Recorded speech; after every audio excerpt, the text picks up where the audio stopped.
Today's episode sponsored by Sword and Scale Podcast. Sword and Scale Podcast, found on iTunes, Spotify, or anywhere you can listen to podcasts.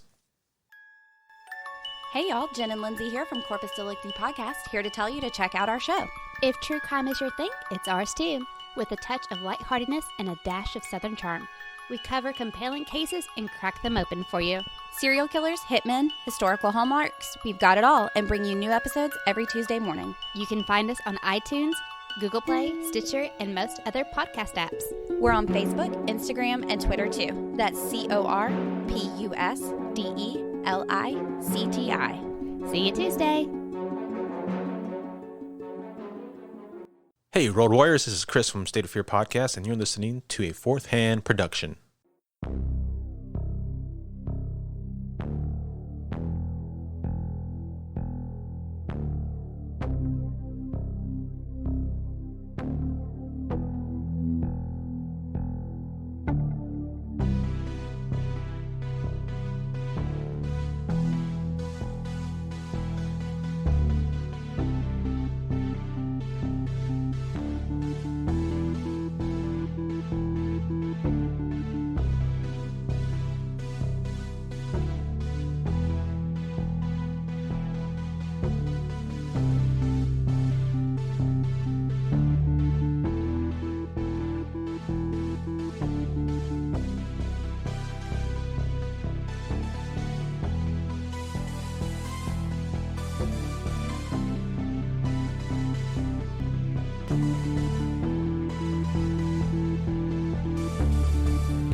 Hey guys, welcome back to State of Fear Podcast, episode 30, the great state of New Hampshire. I'm your host, Chris, and with me as always is James. And what's with the dramatics? It's New Hampshire. You've got to be very proper. It's New Hampshire. New Hampshire. New Hampshire. Did I say New Hampshire? Hampshire. New Hampshire. So yeah, today's episode is going to be on a cryptid, the Devil Monkeys of New Devil Hampshire. Monkeys. Yes. I love the sound. I'm excited, yeah. So if you hear all this laughter, this is some outtakes that we had that you won't hear unless you go to our Patreon. That is correct. So we have a Patreon at patreon.com/stateoffear. There you can get access to all of our bloopers, our outtakes, as well as video podcasts and video specials and special episodes. And witness the idiocy for yourself. Yeah, so if you hear random laughter that you don't know where it's come from, so because it's an edit we had to do. And you'll be able to find that if you go pledge at the Patreon. Yes. As well as our merch shop. Yes. But first, before the merch shop, real quick, let's go back to the Patreon. So it's 3 tiers. The hitchhiker. Good old hitchhiker. Which is $1. Which is $1. The backseat driver, which is $5. Right, and then the and shotgun. then we have shotgun, which $10. is $10. It's cheap, but you get all this extra material, and we have some really cool stuff coming down the pipe. If you subscribe to at least a $5 tier, you not only get access to early episodes or early access to episodes, but you get access to ad-free episodes. Yes, you do. So you get just pure streamlining James and Chris. That's it. That's right. No ads, interference, no bullshit. Just us. That's right. So yeah, $5 or more. You know, that's super easy to do. But patreon.com/stateoffear. You can also find our merch shop. Yes. tpublic.com/SOF. Yeah. I believe it is. I also post the links, of course, on our social media. Right. With all of our episodes. We're going to be posting the Patreon link, the TeePublic link, and any other relevant materials. So yeah, so we have 3 different designs on our merch shop. So, yes, we do. Go check them out. There's some really cool stuff. Everything from mugs to T-shirts to phone cases to pillows, all kinds of cool stuff. Stickers and magnets. We also have one for our sister project, What the Suck, so go check that out as well. And again, he'll post all those links on our Facebook, our Twitter, and our Instagram. That is correct. Yes. We also have the postcard giveaway going on. Still, we have very limited amount of postcards left. So go to whatever app you use to listen to our fine award-winning podcast, and leave a review. Hey, award-winning, might as well shoot high, right? I mean, I gave us an award for being the coolest podcast ever. That's the award we won. That's right. So, So I mean, we speak about serious stuff, but we throw that style. That style, this smooth pimp style. But yeah, go and give us a review. Send us a screenshot. Send it to our email at stateofearpodcast@gmail.com, and we will send you out a 1996 vintage X-Files postcard. While supplies last. Signed by both of us. Do it. Yeah. So, so before we get into the main, or before we get into your weird news, actually, let's get some New Hampshire facts down, shall we?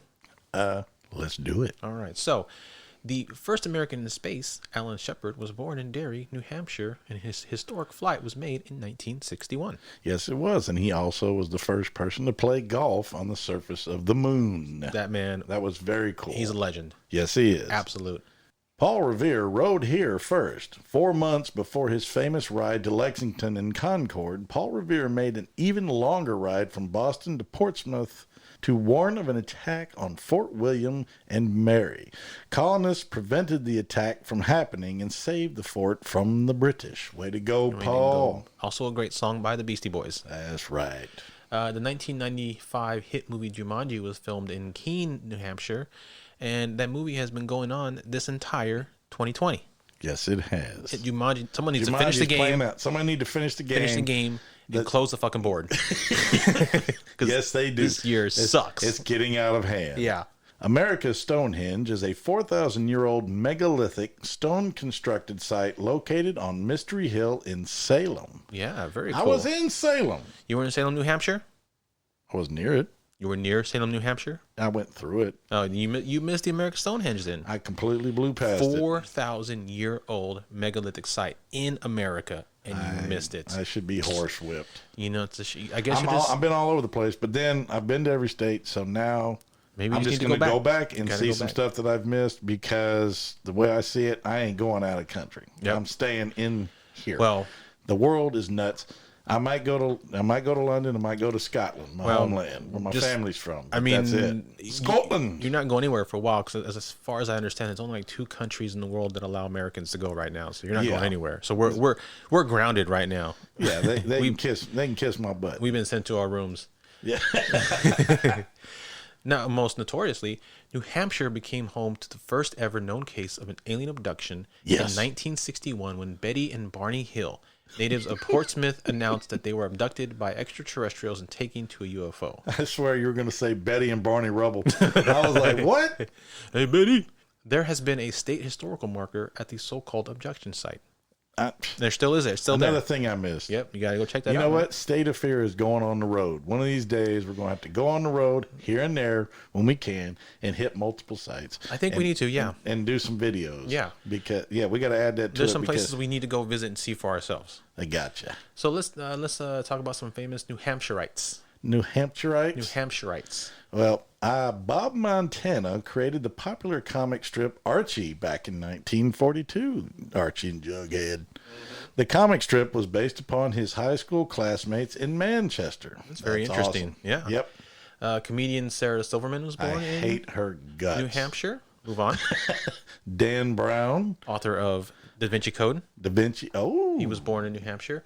Documentarian Ken Burns is from New Hampshire. Very nice. Seth Meyers, the late night talk show host and SNL alum. Mm-hmm. And Krista McAuliffe. Bless her heart. McAuliffe. Krista McAuliffe. Krista McAuliffe was a school teacher in New Hampshire and was selected in 1985 by NASA to become the first civilian in space. Unfortunately, on January 28th, 1986, seconds after takeoff, the Space Shuttle Challenger tragically exploded. I remember when that happened very well. It broke my heart. And that poor woman worked so hard to get that. And she was actually going to teach several lessons, science and other things from space. And they were going to broadcast her nationwide. Yep.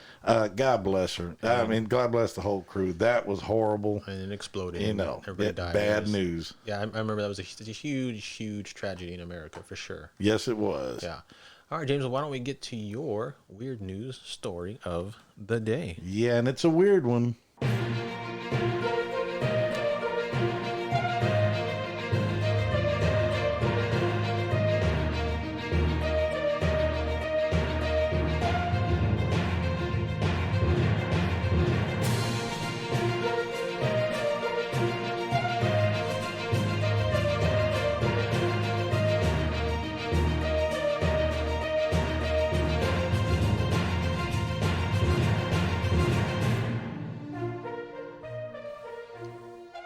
America. I'm telling you.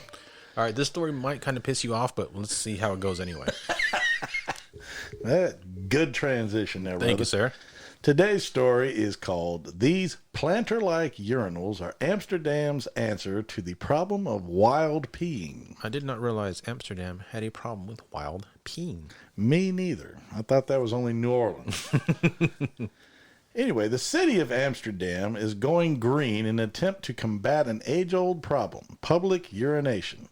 The local council has installed 8 hemp-filled sustainable urinals in the city's wild peeing hotspots. They have wild peeing hotspots? That's pretty bad when you have hotspots. That's horrible. Of course, then, I ain't going to mention it, but yeah. Go on. At first glance, the urinals called green peas, I like that. Green peas. Look like traditional planters with greenery sprouting from the top. But look more closely and you'll notice an opening on the side. This is the target zone for urination. Oh, so they made a game out of it. We're going to have to put a picture up when we post this. I'm going to have to find a picture of it. Yeah. Green pea is manufactured by Dutch company Urban Senses, and there are now a total of 12 urinals in Amsterdam. Inventor Richard de Vries told CNN Friday, de Vries, an environmental psychologist by trade, worked with the council on a pilot project back in 2018, installing green peas in 4 public urination areas in the center of the city. That's just lovely. I mean, Amsterdam is rough. I've heard it's a pretty How was your week swanky at work? town. How was your week at work? Well, I developed new public urination trees for Amsterdam. Some new piss pots. That's right. Piss pots. Continue. Pea plants. Yep. The result is there was a 50% reduction in wild peeing, said De Vries. It was a great success. Congratulations. Way to go. You didn't piss away the opportunity. Nope. Womp. Womp. Encouraged by the results of the trial, officials went ahead and ordered 8 new green peas, which were scheduled for delivery in February. But then the coronavirus pandemic, as always, saw Amsterdam locked down and there was less demand for public toilet facilities. Was there really? Isn't that an interesting correlation, right? Yeah. Around 3 weeks ago, however, the city started opening up again, with bars welcoming guests and tourists returning.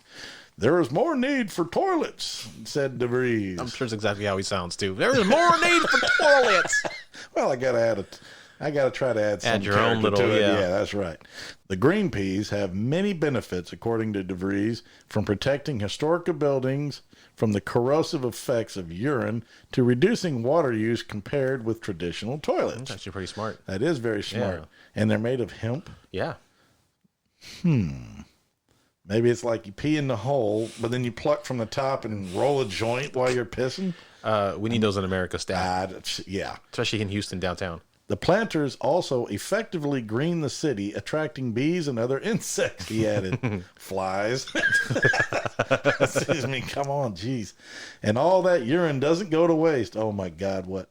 Green pea produces organic fertilizer and water, which can be used to feed and water the city's green spaces, says De Vries. It looks great, but it's also functional, he said. Operators can go check the green pea manually. What? Yeah. Yeah, I'm going to go check it. Yeah. Oh, geez. Operators can check the green pea manually to see when it needs to be emptied or use a smart sensor that will send an alert according to the company website. I'd rather use a smart sensor. Yeah.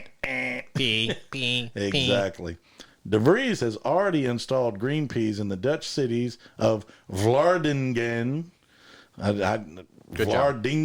Close enough. and Beekbergen, and the Belgian cities of Mechelen and Genk. Genk? Okay. Next, he wants to see if we can take the concept to other countries, as well as researching how to generate electricity when somebody pees into green pea. Now, you know what? That's brilliant. That would be brilliant. That's brilliant, yeah. New Orleans could light up the whole United States. They definitely need a ton of these in New Orleans. I'm sorry to say. Yeah, fun town. I get it. But it smells like pee. Man. It smells like a big old urine spot. We need some pot plants in New Orleans. I mean, they could smoke it. and they can pee in it, and then they can power their own city. That's right. I love it. I'm pretty sure all the plants would be picked dry, though, at the first week they were there. Yeah, that's not so much weird as it is kind of cool. That's kind of interesting. No, it's different. It's unusual for sure. It is undifferent, but I'm going to tell you what's a good use for it. A pea plant that actually is like provided beneficial by the city, that's pretty weird. Yeah. Yeah, that's pretty weird. Yep. Yeah. You can take a natural function and change it into a energy producing and productive thing. That's pretty cool. That Pretty brilliant. That guy's kind of a genius. All right, what do you say we get into the main story? Let's do it, my friend.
South Pittsburgh, Tennessee, 1934.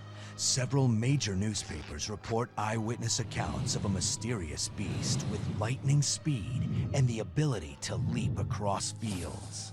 Its malicious attacks on local pets and livestock include a trained police dog being mauled and devoured. Fearful for their lives, locals begin toting firearms to defend themselves. A search party is formed, but the creature disappears as quickly as it came. And though devil monkey sightings persist throughout the United States, to this day, its actual whereabouts cannot be confirmed. The devil monkey is a legendary creature most often sighted in the United States Appalachians. They're said to be compared to a giant baboon, but indeed, it's unlike any baboon or monkey that you've ever known.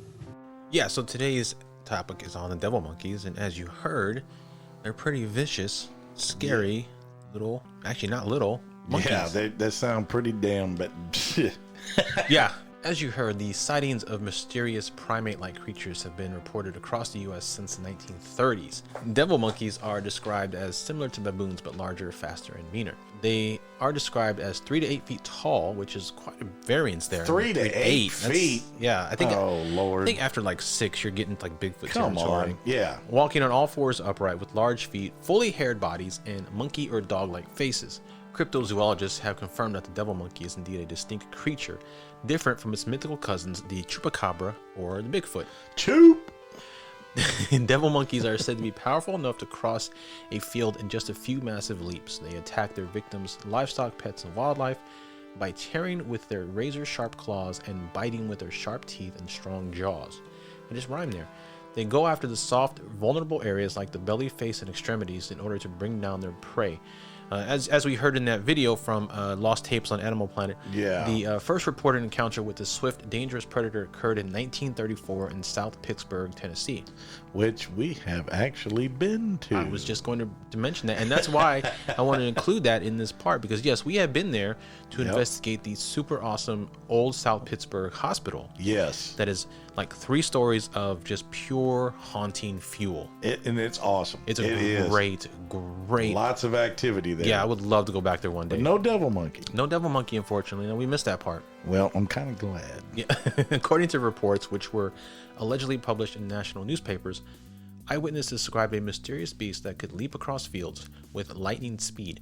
This ability to jump great distances, up to 20 feet according to some accounts, have led some to speculate that these animals have something in common with the kangaroos that have been seen throughout the U.S. for decades. Have you heard anything about the mysterious kangaroo sightings, James? No, I have not. You haven't? Yeah, it's a very interesting story. You should look into that. There's been sightings of kangaroos all across the country. I'm thinking 20-foot leaps, though. I'm thinking velociraptors. Yeah, that's actually I don't know what the leap on a kangaroo is, but I would assume it's like 20 feet as well. They bound pretty darn good. I mean, have you seen those jacked animals? Yes, they are. There's some scary things.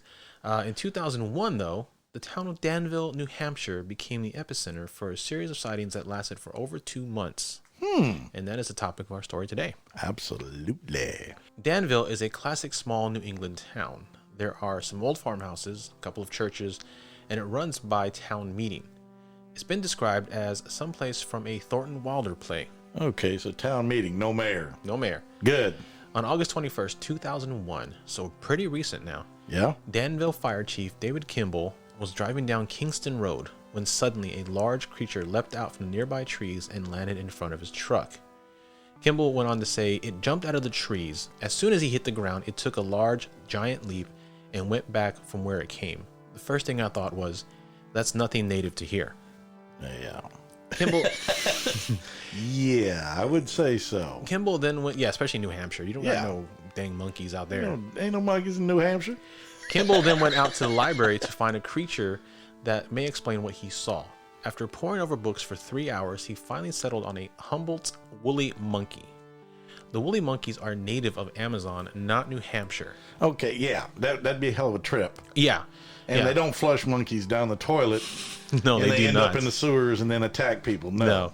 Not like gators and stuff. At the most, it might be somebody's pet, but why would somebody in New Hampshire really need a wild monkey, a woolly monkey? You know? Or a devil monkey, or devil- whatever, you know? Yeah. The monkey can grow to be 4 feet tall and weigh up to 40 pounds. Resident Carrie Pedato saw the creature a week later on August 28th perched atop a pump house on her street. She was out walking her daughter when they both spied the devil monkey. She said, "I really thought it was crazy. It was sitting in like a squatting position. It had its hand on its face." She then turned and went home, and thankfully the creature did not follow. Then, sometime during the week of September 3rd through the 7th, 2001, 6-year-old Jacob Lemieux left some peanut butter cookies in his tree fort and returned to find them gone. At some point, he realized something actually ate them and began hoarding all the peanut butter cookies he could to take up to the treehouse to feed what he told his mother was his imaginary friend. Squirrel. His mother, Sheila, just passed off her son's tale as an overactive imagination and figured it was the other kids in the neighborhood playing tricks on him. You know, why do they always do that?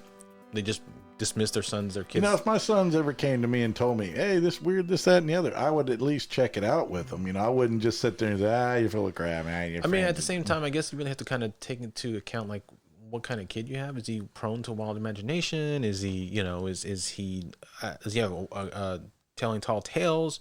I mean, okay. Well, I'd want to get to the bottom of it because, first of all my damn cookies are disappearing. Oh, so it's... First of all, he's taking my cookies. You're more pissed about the cookies. Yeah, I want the cookies back. Hey. You know, come on, man. With that, why don't we take a break, James? Sure. James and I recently discovered a podcast that we're now super obsessed with called Sword and Scale Podcast. Absolutely. It is the longest running true crime podcast, and it combines real audio and scary stories that will chill your bones. I love the real audio parts of the podcast. They're amazing. Yeah, the host and creator, Mike Baudet, expertly narrates each shocking episode to fully immerse listeners into a carefully crafted real-life story that proves that the worst monsters are real. It's spanning over 7 seasons and has over 160 episodes. There's so much true crime to binge. Sword and Scale is available bi-weekly on Apple Podcasts, Spotify, Stitcher, iHeartRadio, TuneIn, and wherever you listen to podcasts. Subscribe today and be sure to leave a review. That's Sword and Scale, also available at swordandscale.com. Subscribe today and give it a listen. Sword and Scale, proving that the worst monsters are real. So while his mother didn't believe him, somebody else actually did. Danville Animal Control Officer Denise LaRotonda believed the cookies were being eaten by the devil monkey that had been seen in the area since August. A cookie thieving devil monkey. This is the nicest devil monkey I've heard of because mostly they eat your guts or whatever. They Or your attack dog, livestock, but no, you know, or whatever. Yeah. these are taking your Girl Scouts peanut butter cookies. Hey, touch my, peanut butter cookies, I might let you live, but you steal my Thin Mints, Oh man, I'm going to bust you with my 50 calories. Look, you touch my thank you or thanks a lots, That's you will right. not be thanked. You will be spanked, and I will kill you. Don't touch my thank a lots. I love those damn things. Yep. Now, Scott and Jen Valenka got a scare at 8:30 a.m. on September 10th, 2001, when they heard a loud, screeching, piercing sound that came from the nearby woods. That would scare the hell out of me at 8:30 in the morning. I'd be like, And look at that date. yeah, 2000. That's the day before the towers. Yeah, Scott went outside to What a investigate the week, sound. Oh, I know. Wow. Scott went outside to investigate the sound and caught a glimpse of the creature in his own backyard, which quickly darted away. By this time, most locals, including animal control, believed that it was an escaped pet and began to set up traps to try and catch it, even partnering with the Humane Society to lure the monkey. Interestingly enough, the rep from the Humane Society had previously captured exotic critters such as kangaroos and was arriving armed with female monkey urine and a sky net, a remote control net that could aid in the monkey's safe confinement. Just go on, just spraying. Hey, it works. It works. Hey, whatever works is works. Yeah. But you know, another thing is, you got these exotic pets. If you lost one like that, you would report it. No, you wouldn't. Hey, no, you wouldn't, because they're illegal. It's illegal, first of all, to have these type of animals. So if you lost a pet, you're not gonna report that because your ass is going to jail. Not necessarily. No, though. you are going to jail if you have an illegal animal in your possession. But is it illegal though? Yes, That's it is. Just it. Owning a monkey is illegal in that state. Is it? Yes. Okay. Owning that type of monkey, I mean, it's not a small like capuchin or whatever that you can get legally. Yeah. That if it is even if it's a baboon or a woolly monkey. Now that I know is illegal. That is protected. illegal. Yes, that is illegal true. in that state. The same as you can't privately own a tiger, you can't privately own a lion, none of that shit. People in Houston, they found apartments with people having crazy wild animals, exotic animals that they're not allowed to have, but they smuggle them in to sell them on the black market. And as God is my witness, one time rolling down the highway, I know this strays off, but it's relevant. Yeah. I'm driving down the road. Well, I'm not driving. I'm riding with my Aunt Janice in her Firebird, and we're tooling down the road over near Conroe, and this truck passes us, and sitting on the toolbox is a full-grown male lion. And I was like, holy crap. Are you fucking kidding me? No. Was he in a cage? Nope. What he had the a chain hell? on his neck, and he was sitting on the toolbox on the back of a truck. Houston, Just chilling out. Houston, we got a problem. I mean, he was stable. He wasn't like unstable or anything. He was perfectly relaxed, chilling, and he was sitting on the damn toolbox. Wow. It was absolutely a sight to see. That is some It scary was ass shocking. stuff. Yeah. I was like, holy A crap. full-grown lion on. Oh my gosh! See, Yeah. But exactly. So if that person had lost that lion, he would not report it because he would go to jail. That's true. So if it was somebody's pet monkey, they would not at all report that. Okay. Yeah. So I will accept your explanation, good sir. okay. So he brought the female pea, and he brought a Skynet and a remote control net that could aid in the monkey's confinement, but it didn't work. I ain't buying that. I ain't falling for that piss trap. You're pissing me off here. Hey, green peas. Okay, so it's just a weird coincidence that we have that Weird story. coincidence. Yeah. Hey. Other Danville residents strung up bananas, of course, because that's so cliche, and oranges to lure the monkey into the open. Hunters with tranquilizer darts stood by the ready. A local DJ even dressed up like a gorilla to entice the monkey. I'm picturing the with the trading places with the monkey in the cage. Yes. And the dude's in the costume. Yeah. And the monkey comes at him. Just that ridiculous, exactly. Yeah, exactly. Later, the creature was believed to be hanging around a mobile home park on the Danville-Kingston town line. Volunteer monkey trappers concentrated their efforts. Such a funny word. There are volunteer monkey trappers in New Hampshire. I think it's like if you're just a citizen who's automatically like made a deputy by the sheriff. I think you're just automatically if you showed up, you are a volunteer monkey trapper. You're an official volunteer monkey trapper. I love it. You got a bug net and you got a banana, but you are a volunteer monkey trapper. Good luck with that. Yeah, no kidding. They concentrated their efforts, along with supply of bananas, in the area of the mobile home park after 2 confirmed sightings on the 10th of September 2001. I can see the monkey sitting up in the top of the tree saying, "Bananas, really? Yeah, you guys are idiots. Get the fuck out of here." Do I? Yeah. Do I? No. Again, nothing worked, and the creature disappeared after the mobile home park sightings and was never ever seen again. The last sighting, I take that back. The last sighting of the creature, actually in New Hampshire, occurred 11 years later in 2012, when Michelle Andino was visiting her parents in Danville again. So this creature, if it was the same one, survived for the next 11 years in that area. And without being seen. Undetected. Undetected, Exactly. yeah. He probably got smart and says, "Hey, man." So the only other logical answer would be that the same douchebag that had that first monkey, after he lost it, it probably died out. It probably died during the harsh New Hampshire winter. Yeah. So he went and bought himself another one like 10 years later. Because he's an idiot. Very possible. And then turned it loose again. Yeah, or it got out or something. Idiot. And Dino was out cooking steaks on the grill when she heard her parents' dogs barking. Looking up to see what they were barking at, she was shocked to see something climbing a tree. She saw an animal that was at least 2 feet long with a white bottom and dark brown hair all over the rest of its body. She said it was really hugging the tree. It was climbing like a human being. So it's an environmental monkey. It's a tree hugger? Tree hugging monkey. Yeah. Hey, can't fault him for that. So that's the story of the New Hampshire Devil Monkey, the sightings. I mean, they're pretty recent, so it's pretty crazy, especially the last one, 2012. I'm glad That's they're only recent, 8 too, years. because Yeah. it's still fairly fresh. It's not some old story From like the 70s or something. Yeah. Now, interesting side note about Chief Kimball and Officer Lataranda. The story about the Danville Devil Monkey had gained national media attention, and they were invited to be on NBC's Today Show to discuss it. They flew out to New York, and they were about to go live on September 11, 2001, when the first World Trade Center tower was hit by the first of 2 planes. Yep. So, yeah, they were getting ready to do it, but it was overshadowed by the towers. Absolutely, yeah. So, but at that time, it had gained national attention. Rightfully so. Yeah. Now, many believe that these sightings were, in fact, not of a devil monkey. Devil monkeys are reputed to be vicious and attack livestock, much like a chupacabra might, and as none of these creatures were known to attack anyone, were assumed to be escaped monkeys. However, that does not explain how experts were unable to actually capture any of the creatures at all. Yep. Yeah. And another thing, monkeys of all sizes and types are actually quite strong for their size. Especially yes, they are. Chimpanzees. They can be vicious, and they are extraordinarily powerful animals. Gorillas don't even. I mean, No, they will snap you in half. Oh yeah. And baboons are no exception. I mean, they're real rough. I mean, they're all pure muscle. So yeah, absolutely. I mean, literally pure. Like somebody a while back started floating on a picture of a shaved chimpanzee. Mm-hmm. It's terrifying. Buff. Terrifying. I mean, that sucker was buff. Yeah. I think I saw that, man. It was like jacked, dude. I was like, man. Yeah. Was it Caesar? Yeah, don't mess with that fool. Don't. They're gonna turn the whole planet to apes. Yep. Come get you.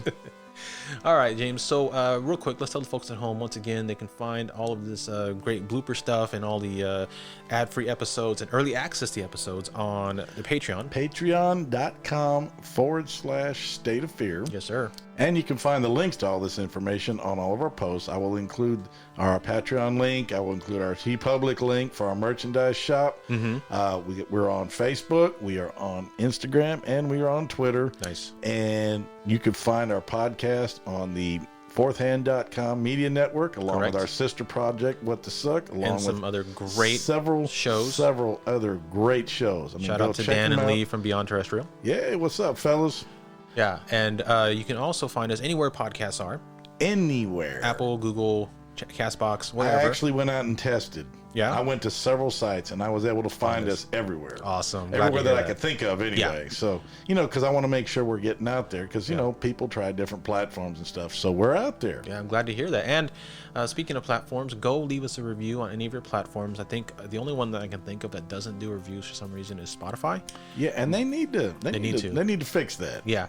But go anywhere else, leave us a review, and send us a screenshot of the review to stateoffearpodcast@gmail.com.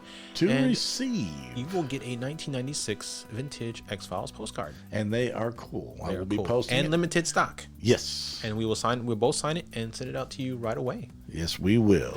All right, James. Well, I'm ready to head on to the next state. How about you? Man, I am ready. Let me reach in here and see what I can find. All right. What do we got today? What are we playing today? Oh, man, this is a great one. Great tape, man. This is the latest from Texas musician Jody Jennings. The song is called Trailer Park Superstar. Man, this sounds awesome. Oh, Jody Jennings. You can find him over at facebook.com/Jody Jennings Music or ReverbNation.com. Jody Jennings. Is that right? Man, this song rocks. All right, Jody man. did the state of Texas proud. Yes, sir. Man, we love this song, brother. Let's get it in there and let's get on down the road. Hit play. Let's do this. Hell yeah.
your thrill.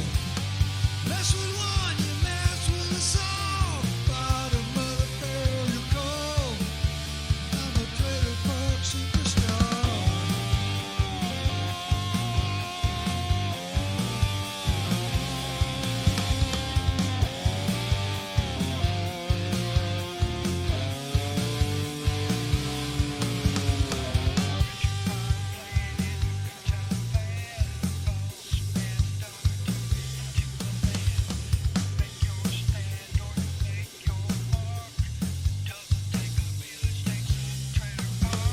Down to the bottom of the hill.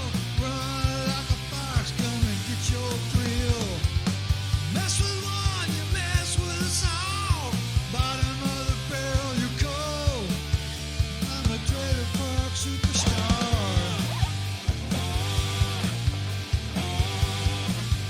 I'm a trailer park superstar.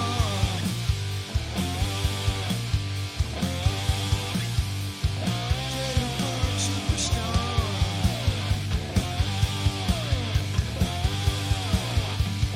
Trailer park superstar.